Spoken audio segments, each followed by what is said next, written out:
Bismillahirrahmanirrahim. Assalamualaikum warahmatullahi wabarakatuh. Kembali bersama Salid Al-Walid. Oke, saudaraku, sahabatku, subscriber Cahaya Islam ataupun yang baru mengunjungi channel ini.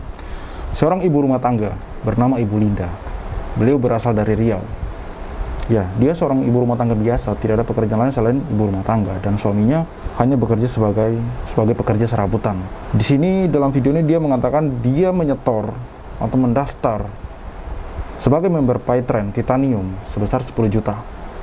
Dan diwawancara oleh Pak Darso by phone atau via telepon, dimana di sini dia tidak ada menerima manfaat dari Paytrend setelah dia membayar 10 juta itu tadi, selain dia pernah memakai 2 kali hanya untuk bayar listrik atau bagaimana gitu. Di sini dia hanya bisa mendapatkan satu downline. Artinya kan Paytrend ini ya jelas MLM kalau di sini gitu. Di sini sudah berbicara downline gitu. Dan hari ini dia meminta haknya dikembalikan dari Yusuf Mansur, dikembalikan ke korban. Itu dia meminta kepada Yusuf Mansur. Saya sampai hari ini tidak habis pikir kenapa seorang Yusuf Mansur yang, kalau saya lihat akun Instagramnya beliau seolah-olah tidak terjadi apa-apa gitu. Saya ikut miris ya melihat kejadian hari-hari ini gitu. Seorang ibu rumah tangga dengan suaminya yang hanya pekerja serabutan gitu. Duit 10 juta tentu sangat berarti, dan bukan cuma dia, kita pun duit 10 juta itu banyak, teman. Duit 10 juta itu banyak gitu. Jadi saya sudah tidak mau bilang lagi semoga pihak Yusuf Mansur menonton video ini. Saya rasa mungkin video ini sudah sampai ke mereka gitu. Tinggal bagaimana hati mereka bisa terbuka gitu untuk melihat orang-orang ini gitu. Kenapa? Apa susahnya sih 10 juta? Kok toh selama ini Yusuf Mansur selalu menggembar-gemborkan yang namanya sedekah gitu loh. Seorang yang ahli sedekah, di logika saya, di pikiran saya, di nalar saya, seorang yang selalu selama ini menceramahkan sedekah, seharusnya tidak sulit untuk mengembalikan hak orang gitu loh. Seharusnya tidak sulit gitu. Dan di sini Ibu Linda menuntut haknya dikembalikan gitu. Menuntut haknya dikembalikan gitu. Bagaimana pihak Yusuf Mansur bisa melihat ini gitu. Kita lihat di sini teman-teman, siapa yang beretikat baik dan siapa yang sebenarnya tidak mau menyelesaikan hak-hak orang gitu loh. Oke ya, kita langsung saja menuju ke video Pak Darso ini. Assalamualaikum warahmatullahi wabarakatuh. Di hari Rabu tanggal 20 April 2022 bertepatan dengan hari ke-19 kita berpuasa. Kali ini saya mau berbicara soal Paytrend, tentang seorang mantan pengguna Paytrend, tentang beberapa karyawan Paytrend, dan juga perusahaan bernama Veritra International Sentosa. Veritra Sentosa International maksud saya, perusahaan yang mengelola Paytrend, sebuah perusahaan kebanggaan Jamaah Nurhotin Mansur alias Yusuf Mansur. Saudara-saudara, pertengahan Januari lalu, seorang ibu dari Riau bernama Ibu Linda menghubungi saya. Dia mengaku sebagai pengguna Paytrend, bergabung dengan Paytrend dengan membeli paket titanium sebesar 10 juta. Lama tidak menghubungi saya, kemudian baru tanggal 18 kemarin Ibu Linda kembali menghubungi saya. Dia bertanya soal bagaimana perkembangan kasus Paytrend, bagaimana perkembangan kasus karyawan Paytrend. Juga dia menulis bahwa dia sangat berharap uangnya yang 10 juta itu bisa kembali. Dengan uang 10 juta itu sangat berarti bagi saya. Apalagi sekarang masa pandemi, uang itu bisa saya buat untuk modal usaha. Begitu Ibu Linda menulis. Saya tanya, Ibu mengikuti paket titanium, membeli paket titanium kapan? Dia menjawab pada tahun 2000 atau Desember 2018 yang lalu. Dengan paket titanium itu sudah apa yang Ibu lakukan? Dia bilang tidak bisa melakukan apa-apa kecuali beberapa kali membeli token listrik. Saya bertanya, Ibu bisa merekrut berapa orang follower, berapa orang downline? Dia menjawab selama ini dia hanya mampu merekrut 1 orang saja, itu pun saudaranya. Mereka banyak yang gak mau, Pak. Begitu keluh Ibu Linda. Saya bertanya, memangnya apa harapan Ibu ketika pertama kali membeli paket titanium itu? Ya, harapan saya sesuai dengan janji-janji mereka, katanya sih bisa mendatangkan keuntungan, terutama dalam keuangan. Terus saya bertanya kepada Ibu Linda lagi. Dari mana ibu dapatkan uang untuk membeli paket titanium yang 10 juta itu? Dia menjawab, uang yang saya pakai berasal dari tabungan saya yang saya nabung sedikit demi sedikit. Sangat menyedihkan ya, uang tabungannya dipakai untuk membeli paket titanium, namun hasilnya seperti itu. Saya bertanya, ibu punya keuntungan apa dari PayTrend itu? Dia bilang tidak ada, kecuali kalau mengikuti lagi pelatihan-pelatihan itu pun di luar kota. Saya harus mengeluarkan ongkos lagi. Susah saya, Pak. Saya bertanya kepada ibu ini, kapan terakhir ibu melakukan transaksi dengan PayTrend? Dia menjawab pada awal tahun 2020 yang lalu. Berarti sudah sekitar 2 tahun yang lalu dia tidak bisa lagi menggunakan aplikasi PayTrend tersebut. Saya bertanya, apakah ibu mengikuti program Umroh Merdeka? Dia bilang tidak, saya tidak mengikuti program itu.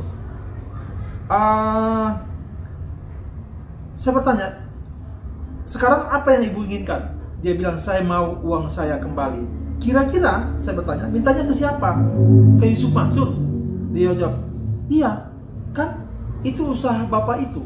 Nah, jadi ibu ini sederhana saya berpikir, ya harus minta ke Yusuf Mansur. Kenapa? Karena PayTrend itu adalah usahanya Yusuf Mansur. Jadi sederhana saja dia. Jadi saya ke siapa lagi saya harus meminta? Nah, terus dia bilang begini, ya anaknya juga boleh gitu. Maksudnya Wirda, kan dia juga pengusaha. Jadi ini sebuah harapan yang saya rasa sangat sulit untuk diwujudkan. Saya berharap keajaiban bisa berpihak pada saya. Begitu Ibu Linda menulis lagi. Insya Allah, saya jawab. Dulu waktu ibu ikut PayTrend, ibu kerja apa? Dan sekarang ibu kerja apa?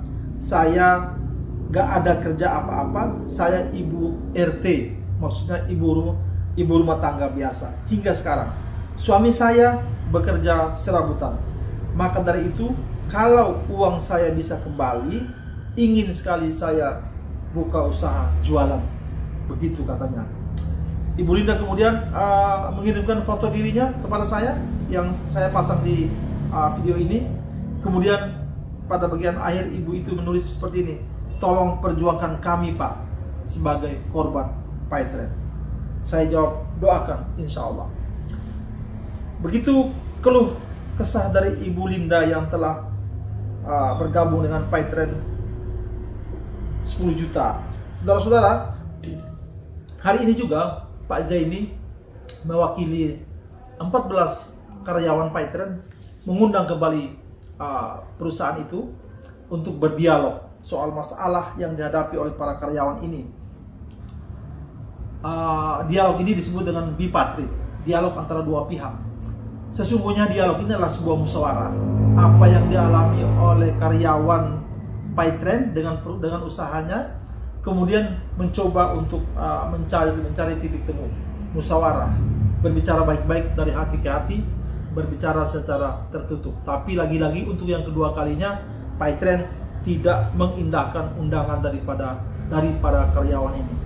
Jadi menurut Pak Zaini, nanti akan diteruskan pada proses selanjutnya, yaitu dialog tripartit dengan Pemda, dinas yang terkait dengan hal ini. Saudara-saudara, saya mau katakan juga bahwa begini, pada awal tahun 2021 di media, Jam' Nur Khotim Mansur begitu sesumbar mengatakan bahwa pada September 2021 PayTrend pasti akan go public. Banyak media terhormat menulis tentang ini. Saudara-saudara bisa googling dan mencari beritanya. Situ bagaimana Yusuf Mansur begitu gagah gempitanya meyakini bahwa September 2021 PayTrend akan go public. Nah, hari ini silakan kita mencari informasinya lagi. Apakah betul PayTrend itu sudah go public? Jika tidak ada informasi soal itu, maka apa kira-kira yang bisa kita alamatkan pada Jam' Nur Khotim Mansur? Apakah dia sebagai pembohong? Apakah dia sebagai tukang ngibul? Atau dia sebagai apalah? Terserah kita. Saudara-saudara, saya juga mau katakan di sini bahwa video yang baru lalu beredar cukup luas, di mana Jam'an membutuhkan uang 1 triliun untuk menjalankan PayTrend. Belakangan dia menganulir sendiri. Dia mengatakan bahwa bukan 1 triliun tapi 200 triliun per bulan untuk menjalankan PayTrend ini. Hari ini apa yang kita lihat PayTrend, para penggunanya ramai-ramai mengundurkan diri, bahkan banyak yang meminta kembali uangnya, walaupun prosedurnya juga masih bingung. Karyawannya juga menuntut hak-haknya yang tidak dipenuhi oleh PayTrend. Nah, apakah perusahaan seperti ini akan masih bisa diharapkan untuk go public? Wallahu a'lam. Saya juga tidak begitu mengerti soal aturan main perusahaan dan lain sebagainya. Hanya saja saya mau bertanya kepada saudara-saudara, jika sekarang ini Jam'an Khotib Mansur kalau masih meminta sedekah kepada saudara-saudara, kepada Anda semua, apakah Anda masih mau memberikan sedekah kepada Jam'an? Kalau hari ini Jam'an mengajak saudara-saudara untuk berbisnis, membeli saham atau mengikuti program-program usaha dia yang lain, apakah Anda masih ikut? Atau minimal, apakah Anda masih mau mengundang Jam'an untuk berceramah, memberikan tausiah, memberikan nasihat agama kepada saudara-saudara? Saya tidak mengerti. Itu jawaban Anda pada saudara-saudara sendiri. Kalau saya katakan no. Jadi teman-teman, maksud dan tujuan saya membuat video ini dan terus-menerus membuat video ini agar teman-teman yang paham, dan semoga apa yang selama ini saya narasikan dengan dasar-dasar fakta video yang ada, semoga teman-teman bisa paham dan kemudian kita sama-sama belajar gitu. Ada banyak ustadz di luar sana yang bisa teman-teman undang untuk ceramah gitu. Ada banyak yayasan, NGO, tempat Anda untuk bersedekah gitu yang jelas. Entah itu kita dapat di Instagram, di Twitter dengan nomor rekening atas nama yayasan yang resmi gitu. Misalkan di sini ada Aksi Cepat Tanggap atau ACT dan yang lain yang sejenisnya gitu. Ada banyak di sana gitu. Jadi dalam pesan saya di setiap video yang saya buat, saya cuma berpesan sedikit saja. Ketika Anda ingin bersedekah, bersedekahlah di tempat yang benar dan Anda bisa tahu kemana sedekah Anda itu dialokasikan gitu. Di ACT itu jelas sekali ada laporan-laporan kemana dialokasikan, sedekah sumur ini dibuat, sedekah masjid dibuat. Jadi saya mau pesan kepada teman-teman, ustadz di Indonesia ini tidak kurang-kurang, banyak sekali, mau dari NU, dari Muhammadiyah, sama saja, kita tinggal pilih suka-suka kita yang mana yang kita mau gitu. Selama ustadz itu kita tahu dia itu apa yang dia ajarkan, apa yang dia ceramahkan berdasarkan Al-Quran dan hadis, berdasarkan apa yang dibawakan oleh Rasulullah SAW. Apalagi selain itu, Islam dibawakan oleh Nabi Muhammad. Jadi ya kita cari ustadz-ustadz yang membawakan ajaran Islam ini berdasarkan apa yang diajarkan oleh Rasulullah gitu.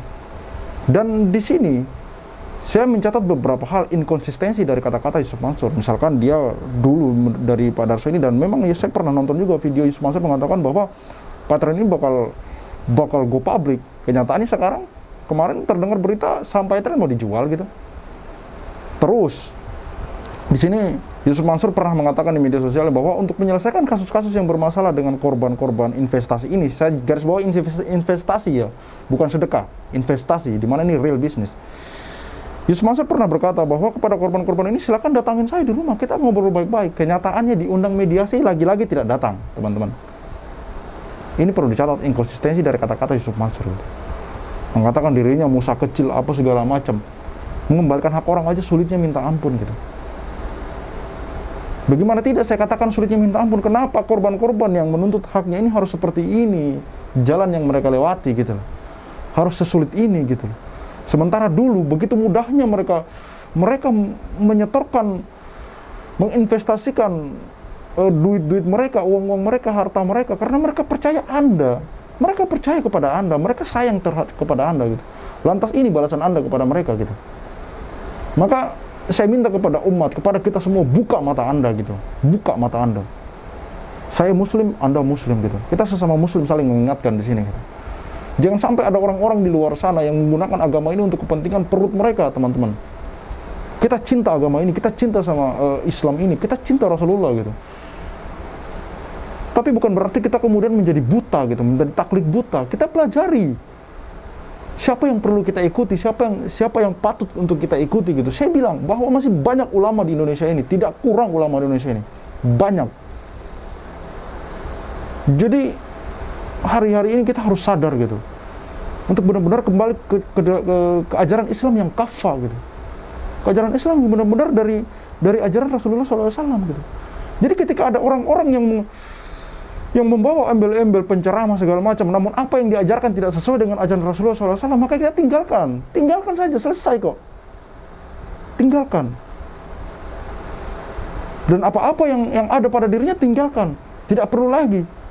Karena di satu hal saja dia sudah seperti ini, bagaimana dengan hal yang lain? Tidak perlu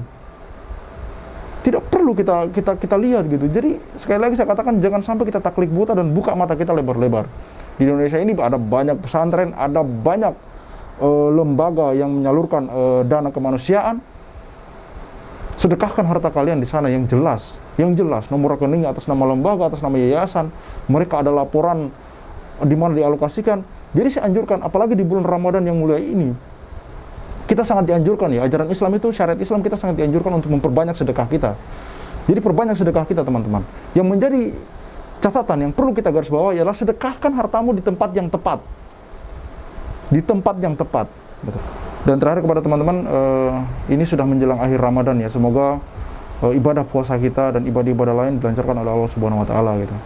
Dan semua umat muslim dan muslimah di seluruh dunia diberikan ketabahan dan kesabaran dalam menghadapi ujian-ujian dari Allah Subhanahu wa taala ini gitu. Sahabat Al-Walid, see you on the next videos. Bismillahirrahmanirrahim. Assalamualaikum warahmatullahi wabarakatuh. Pada hari ini tanggal 20 pada hari ini tanggal 20 April 2022 kami mengundang PT Peritas Sentosa Internasional atau biasa disebut dengan Peritra atau PSI untuk Bipatrit. Yang kedua kali ini kami mengundang, tapi hari ini sampai dengan jam 1 siang, hari ini sampai jam 2 itu yang bersangkutan tidak datang dan juga tidak memberikan pemberitahuan bisa datang atau tidak. Maka kami menganggap bahwa PT Peritra Sentosa Internasional ini kami anggap sudah tidak beritikat baik. Maka kami selanjutnya akan mengajukan permohonan untuk difasilitasi tripatrit ke Suku Dinas Tenaga Kerja dan Transmigrasi Kota Bandung. Itu langkah selanjutnya. Saya kira itu yang bisa saya sampaikan. Jadi sesegera mungkin kami akan menyampaikan permohonan ke Suku Dinas Tenaga Kerja dan Transmigrasi Kota Bandung. Itu saya kira Pak. Mungkin. Karena ini mekanisme yang harus dilalui atau harus dijalankan oleh karyawan yang hak-haknya tidak dipenuhi oleh PT VSI. Langkah Bipatrit sudah selesai, udah dua kali tidak ada etikat baik dari pihak VSI untuk memenuhi undangan kami, baik itu, dan tidak ada juga pemberitahuan baik secara lisan maupun terus kepada kami untuk melakukan penundaan dan sebagainya. Maka langkah berikutnya kami akan mengajukan permohonan ke Dinas Tenaga Kerja Kota Bandung untuk difasilitasi untuk mengadakan Bipatrit di kantor Dinas Tenaga Kerja. Dalam artian nanti difasilitasi, kami akan bertemu dengan mereka dan setelah kami ajukan permohonan untuk tripartit, Dinas Tenaga Kerja akan mengundang daripada kami perwakilan dari pihak pekerja Ek-Paitren ini juga PT Paitren sendiri. Dan kami tegaskan juga bahwa kami dari perwakilan buruh atau kuasa buruh ini ada kemungkinan juga akan melakukan upaya hukum secara pidana karena berkaitan dengan gaji atau tanggungan atau kewajiban-kewajiban dari PT VSI atau Paitren ini yang tidak terpenuhi, itu ada kemungkinan bisa dipidanakan gitu. Dalam itu bisa diancam dengan hukuman dengan ancaman minimal pidana 1 tahun dan maksimal 4 tahun. Dan langkah itu akan kami tempuh juga karena tidak ada etikat baik sama sekali dari PT VSI untuk memenuhi kewajibannya menyelesaikan permasalahan dengan klien kami atau para pekerja dari Paitren ini yang jumlahnya lebih kurang 14 orang. Mungkin Ya, Mbak. jadi yang sudah sampai ke sebenarnya banyak yang masuk ke kami, ada puluhan lagi orang. Cuman memang yang 14 orang ini yang sudah lengkap datanya atau dokumennya, sehingga ini yang kami angkat. Tetapi tidak menutup kemungkinan nanti karyawan-karyawan yang lain yang sudah menghubungi saya dan datanya belum lengkap itu akan juga kami tangani dan kami proses sesuai dengan prosedur hukum juga. Tapi perlu kami tegaskan bahwa pengusaha atau perusahaan tidak membayar gaji kepada karyawan itu adalah tindak pidana, sehingga juga di samping apa yang kami lakukan ini nanti untuk tripartite, kami juga akan melakukan upaya hukum pidananya juga. Jadi kami tidak main-main di sini.